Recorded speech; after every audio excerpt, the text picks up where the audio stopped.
讓理想永遠在此，你嘅目標喺邊？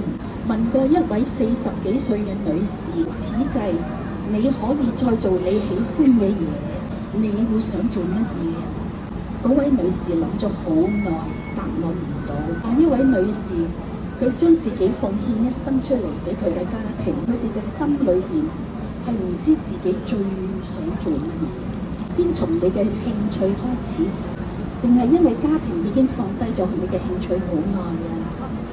又或者你係職業婦女啊？話其實呢份工唔係我最中意嘅，只不過因為佢俾我生活，所以我就一路做。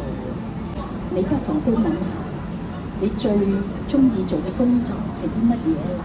如果而家答唔出，每一晚我哋瞓覺之前，你諗一諗，究竟我中意乜嘢？